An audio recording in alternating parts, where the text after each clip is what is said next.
saya Dr. Gita Wasian, spesialis andrologi dari Bocah Indonesia. Dok, boleh dikasih tahu nggak sih, apa sih suka duka jadi dokter andrologi? Jadi dokter spesialis andrologi ini banyak banget cerita-cerita dari pasien. Ada yang seru, ada yang bikin sedih juga.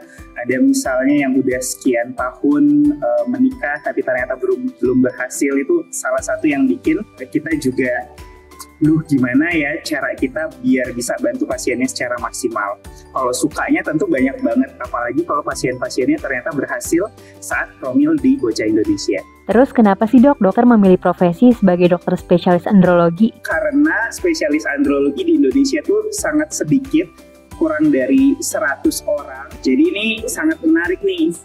Ilmunya bisa kita kembangin lagi nantinya, masih banyak hal-hal yang belum kita ketahui, jadi banyak yang bisa dipelajarin. Karena pada dasarnya saya suka belajar sih. Waktu dokter kuliah andrologi, mata kuliah apa sih dok yang paling berkesan buat dokter? Awalnya itu saya daftar spesialisasi urologi. Terus ternyata nggak keterima nih. Terus akhirnya daftar S2 biologi reproduksi. Nah, di sana baru tahu ternyata ada spesialisasi juga nih namanya andrologi. Setelah dikulik lebih lanjut, ternyata ilmunya menarik banget.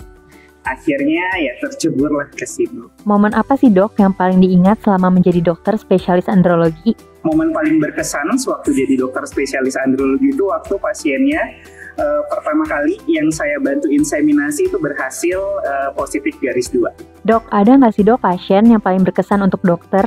Ini pasien paling jauh saya itu dari Papua. Jadi bayangin, dan Papuanya itu bukan yang ibu kotanya, jadi dia mesti perjalanan darat dulu, terbang dari sana ke sini yang which is take hours gitu. Terus mereka meluangkan waktunya untuk datang ke sini untuk konsultasi gitu, dan nggak cuma sekali datang, mereka beberapa kali konsultasi sampai akhirnya mereka berhasil. Kalau boleh tahu, minuman atau makanan favorit dokter tuh apa sih dok?